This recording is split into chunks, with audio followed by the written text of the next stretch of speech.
Welcome to We're Talking Bears, where Uncle and Nephew bring you the latest in the Chicago Bears experience. I'm Uncle. And I'm Nephew, and we're talking Bears. How y'all doing this week? Man, could be better. A little disgusted. I'm not gonna lie, man. I know we're not slated to be the, we're in a rebuild. We're not slated to win. They don't have us winning many games at all.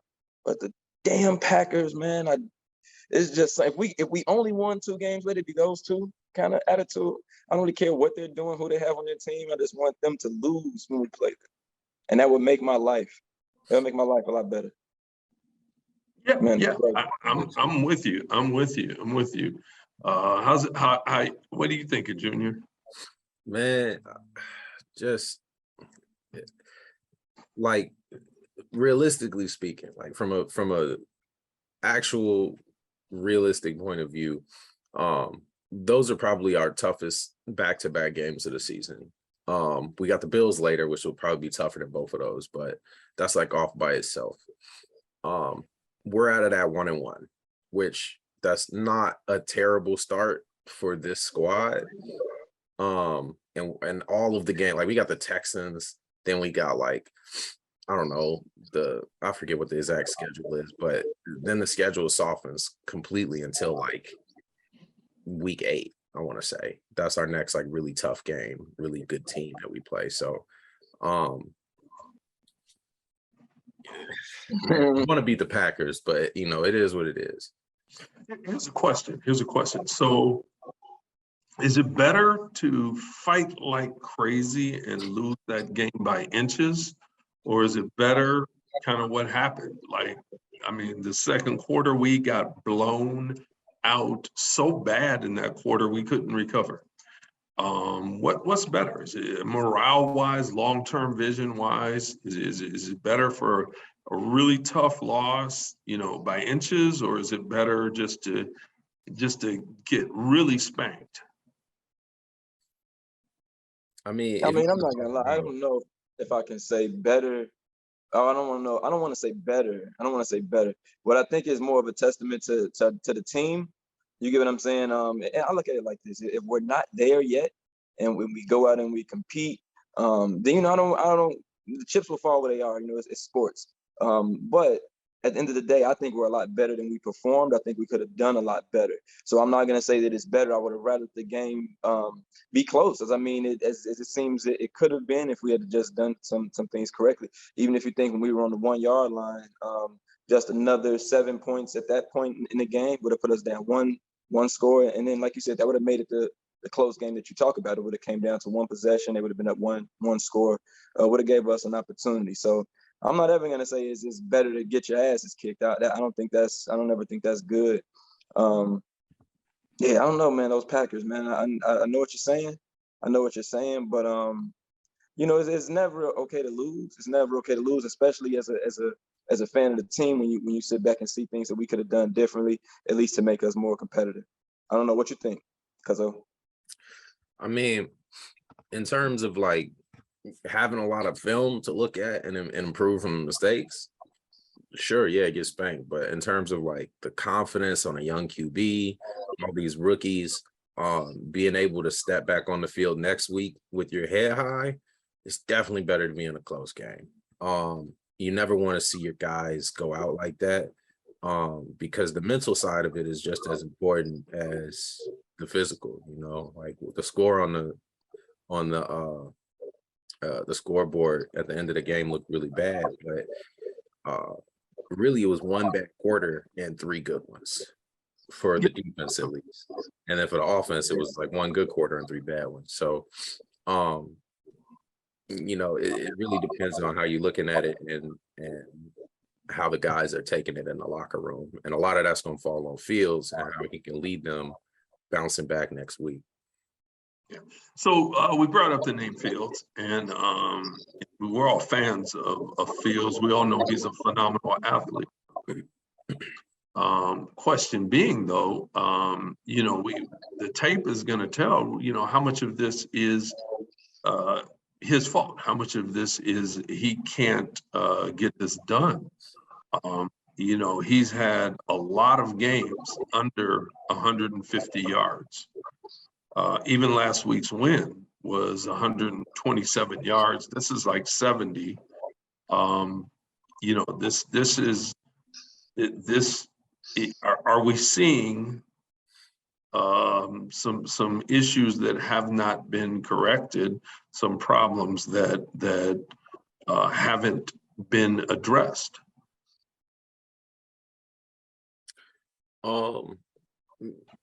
It's too early to tell.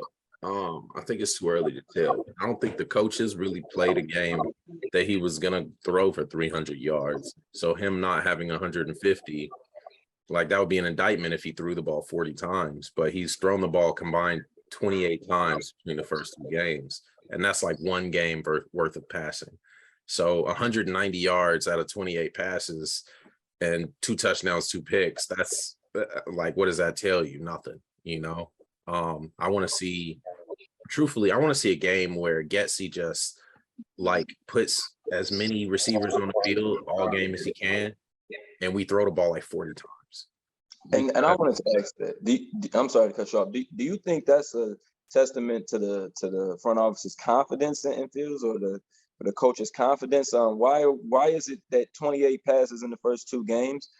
Is it that we just know the offensive line doesn't protect him for that long? So, I mean, because I don't get it. And then to see us run, a little off the subject of Fields, but to see us run as well as we did in the last game, and then not be able to get in from the one, and you know what I'm saying, it's just like, what exactly are we doing? What kind of team are we, and what's going to be our focus on? Like, okay, this is something that we're good at, this is what we're going with, because sometimes I can't tell. Well, I think in this scenario, you know, there were mistakes made, you know, and honestly, this game was called, it seemed like a Nagy game at many points. The second quarter to me was like a Nagy game. You got a David Montgomery running like crazy, and you allow 3 3-and-outs where he only touches the ball once. And that's just not acceptable when, you know, you're in the heat against a Packers team that is lighting up the quarter and running all over you, you know, and you know, you just can't let that happen. You must get out there and get a first down. And, you know, after we came out the first series and the plan didn't work, you know, let's go back on the second series.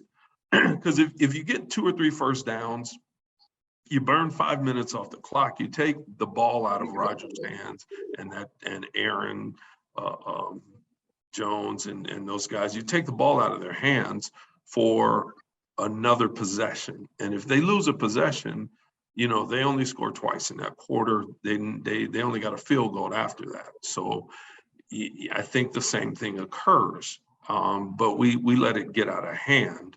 That's a huge mistake. The other huge mistake, like you said, you're on the half-yard line. You've got a guy who is, you know, getting 8.1 yards a carry, and you've got a fullback who's never touched the ball. If you want to pull a fake, put Justin under center, give him the option to push forward if both of the gaps are full. If one, you know, they're standing right over Mustafa, give him the option to push forward. If both gaps are filled on either side of Mustafa, then give the ball to Blasingame or Demo, and give them the option to do either. And you're doing it from under center at the goal line, and you got a chance. You know, you're going from 5 yards back out of a shotgun when when you haven't even passed for 100 yards. No one's looking for a pass. They weren't thinking pass. They're coming. You know, so that was Nagy-esque. I'm perfectly fine with just putting, you know, 8 offensive linemen and 3 tight ends on or you know, whatever the ratio is. You know what I mean? Just load the box with big bodies and just punch them in the mouth to get in there, man. We were running down their throats. I don't see why we didn't just hand off to Demo.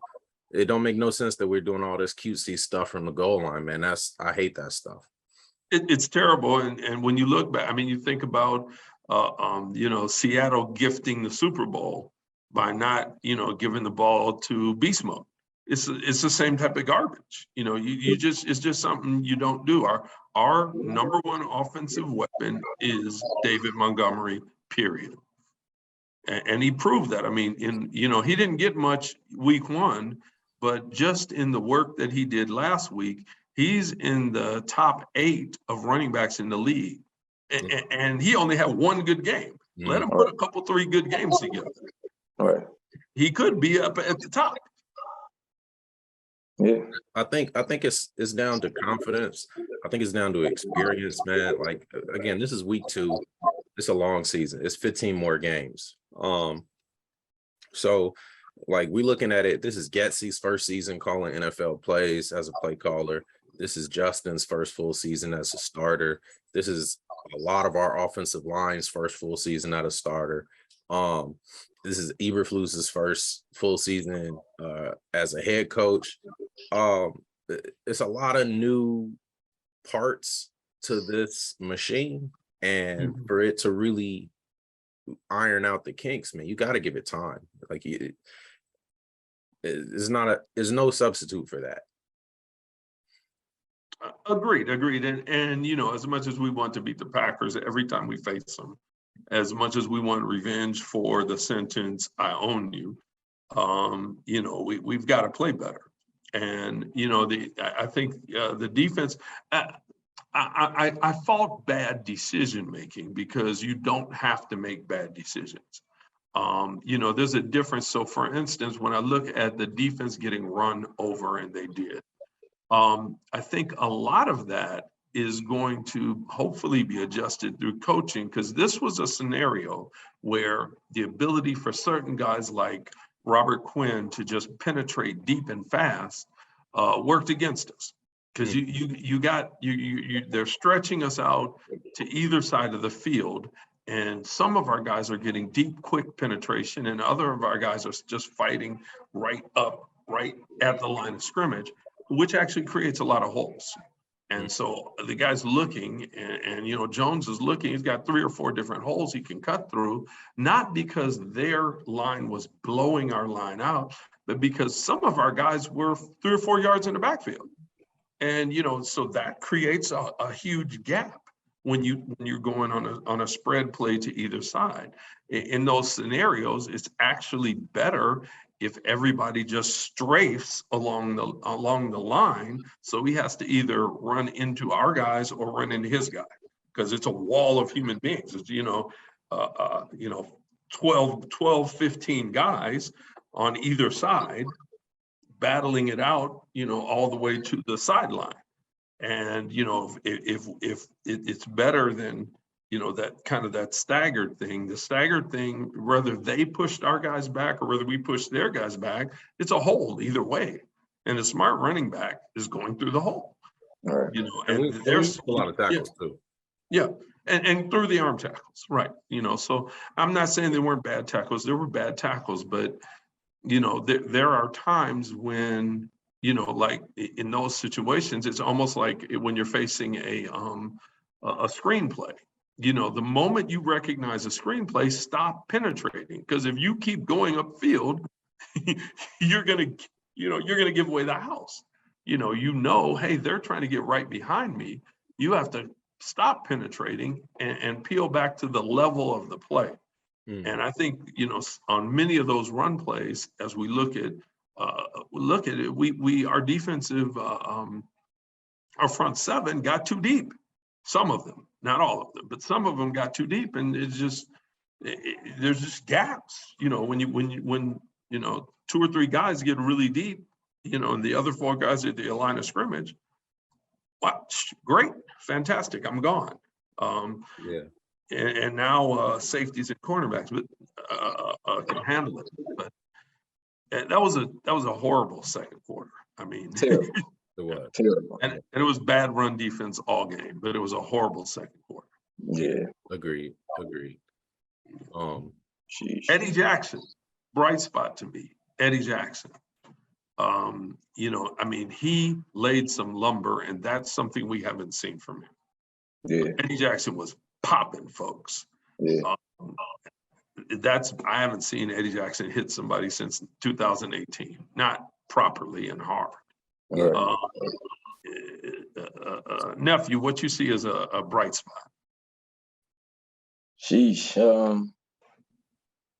He still get to play some more games. I mean, man, it was tough, man. I'm not gonna lie. You know what? I'll just say they cheated.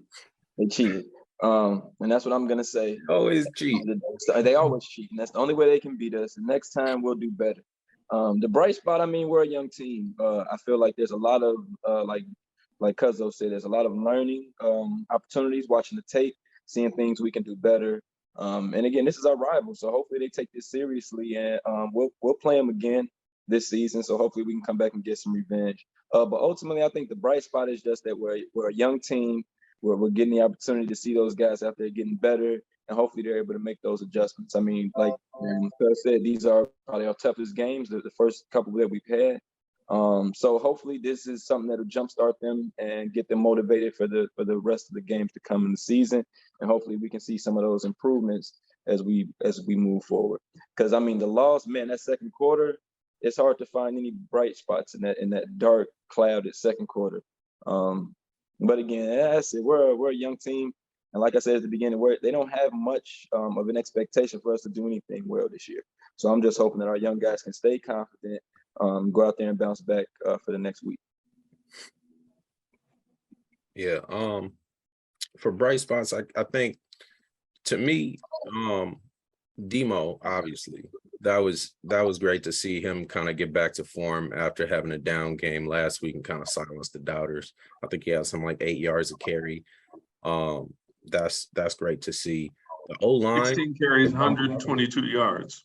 Yeah, that's a good game, man. He needed the TD to cap it off, but that's a good start. So I think the run blocking from the O-line was fantastic. It's nice to see some people moving going on out in the front. And then on defense, man, it's hard to come up with a bright spot. Yeah, Bojack is hidden. But you just want to see your guys put in better positions than that, and execute a little better. I would have thought Roquan would have made a bigger difference. But Travis Gibson had a really good game. He had 2 sacks on Aaron Rodgers. Yeah. Huge. Yeah. And you still saw flashes from Dominique Robinson in run defense and run support. He was able to get a couple of hits in the backfield. So we're seeing signs that the talent is there and the potential is there, but we're not putting it all together yet. So yeah, want to see that. Quinn got one too. Quinn got one coming around the corner. Yeah. Just a beautiful sack on Rodgers. Yeah, we put Rodgers on the ground. We just didn't beat him. Yeah. All right. Well, Kyler Gordon got picked on. That was a rough game for my man Kyler Gordon. I'm all for the rookie. He had a great breakup at the start when he tried to pick on him in the end zone, but kept getting him underneath routes, outside moves, out breaking routes, crossers. Pretty much was just going at him. I think targeted him 13 times, completed for 10 of them. So we definitely want to see some help rolled his way in coverage, so he's not left, to fend for himself against Aaron Rodgers the whole game like that. That's something I want to see an adjustment for. Maybe. Yeah, he was. You know what? Honestly, you got to expect that from a rookie. This rookie is going to have a game where he just gets worn out by a quarterback and receiver combination, and that just happened. He got burnt off the line a lot, and I don't have a problem with it or even letting him try again, because that how else are you going to learn? I mean, he went to school. He got a PhD and whoop your butt. And I think we're going to be the better for him. He that was a PhD level whoop. And I think we'll be the better for it. But, some of the other stuff where we just made the wrong choice. And I think that's demoralizing, like it's a half-yard line.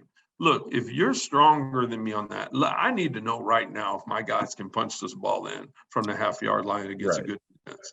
If they can't, then I'm going to be kicking a lot of field goals. Santos is going to get a lot of work. But if they can, other teams will have to look out. They're like, don't let those guys inside the 5 because they're going to run you down. You know, so that doesn't teach me anything that, you know, we make the wrong call and we do stupid stuff. To be fair, it did look like he got that touchdown, but the refs, man, you could already see it when he extended the ball over the first down line and then they called it back.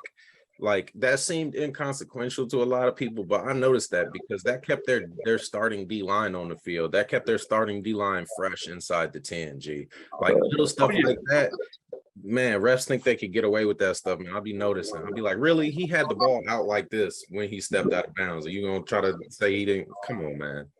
Yeah, and when you look at stuff like that, no argument. I agree 100%. That was a factor.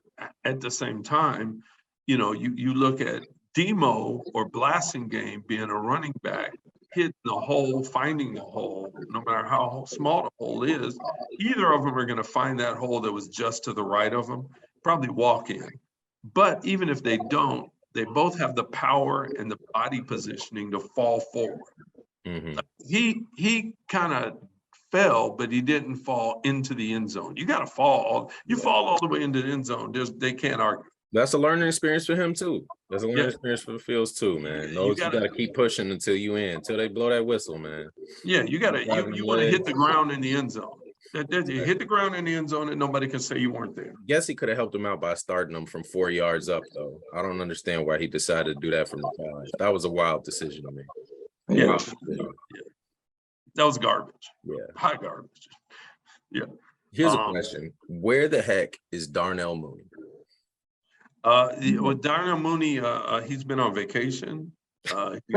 He's got 1 catch in 2 games. And, you know, I mean, one of 2 things is happening. And either he really isn't a number 1 receiver, you know, or we're not scheming him open. And I think we need to go right to the film to get the answer. I think we need to highlight Mooney. I would like to see some simple stuff. Put Pringle in the slot, Mooney on the outside, Kmet on that side as a tight end with his hand in the ground. Make Kmet do an out, send Pringle on a fly, and drag Mooney right across under all of it. And you just, 3-step drop, toss the ball. Just get the ball in his hands, man. Get the ball in his hands and do stuff like that. Get him 10 catches in a game. You know, even if it's 8 yards a catch, I don't care. 10 catches for 80 yards.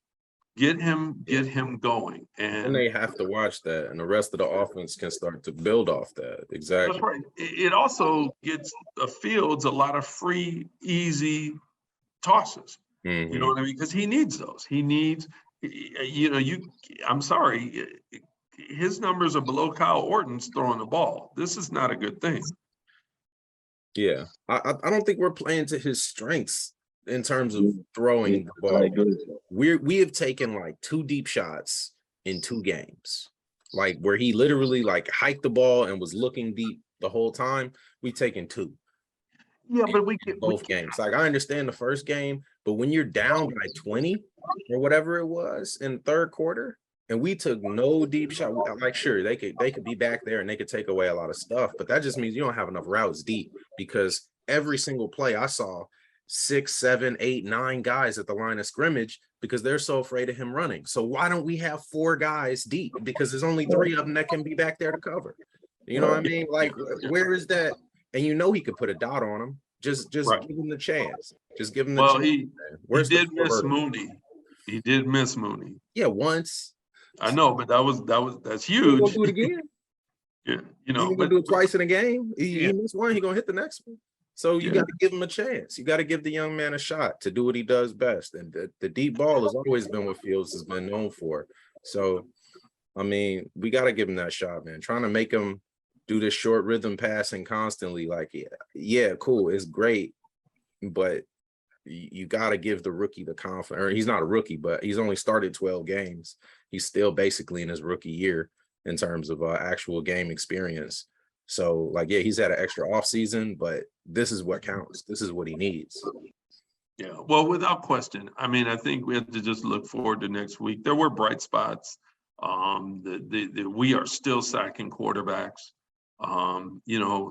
Again, enough said, Fields did not get sacked a lot for what we have out there as an offensive line. We can do better, but this looks nothing like Cleveland game of last year. We're doing a reasonable job of protecting him on the few drops that he has. And when he got sacked, a couple of those were coverage sacks where he was just in the pocket with nowhere to go. Now, was he afraid to let it go? That's a question that needs to be answered. But, he held the ball a while before the pocket broke down. It wasn't an instant smash. So that's something that's all right. Next week we get to see our old guy Lovey. And Lovey knows our defense like a book. But I don't know if he has the weapons to do anything about it. All right. So here we go. We should. I agree with you that it's good to come out of that 1-1. That's not a bad way to come out. Now we got to do something. Now we've got about 6-7 games in a row we should win, and we really we need to make the halfway point in the season. 7-2. If we That's do, an impressive halfway point. Yeah, that's an odd halfway 7-2 would be a string of good games. Yeah, but look at what we got. I mean, the NFL has set us up to do it. The NFL has set us up to do it. We don't have tough competition. It's an easy slate, allegedly, but any given Sunday, man. That's true. That's true. That's true. Hopefully it's our Sunday.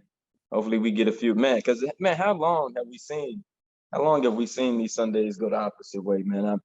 I feel like it's our time. You're right. Our schedule is not super tough. We coming out 1-1, so we've had a decent competition to start. I'm with you, 7-2. I'm with you, 7-2. That allows us some breathing room. But these next games, the games we should win, we need to start winning, because a lot of the times we'll drop those close games for whatever reason, and we need to get them. And I think the formula for that is, one, we got to keep playing good defense. We got to get tougher against the run.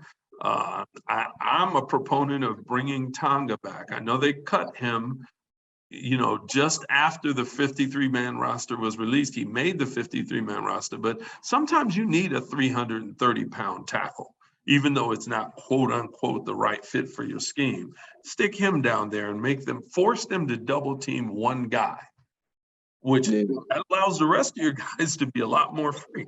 And in situations like that where we're getting run over, stick Tonga down there next to your best DT. I mean, he ain't even on the team, man. We gotta make get what we got. Don't bring him back. I liked them against the run last year, but I don't. Hey, what are you gonna do? You want to give up 10 yards of carry, or you want to bring him back? That's one of those. Don't be. He's cheap. He's cheap. Who's got the number down to Hallis Hall? We can make that call to make sure they. Yeah, why don't you call Poles up? Easy boy. I think I'm gonna call him up and stop getting beat like this.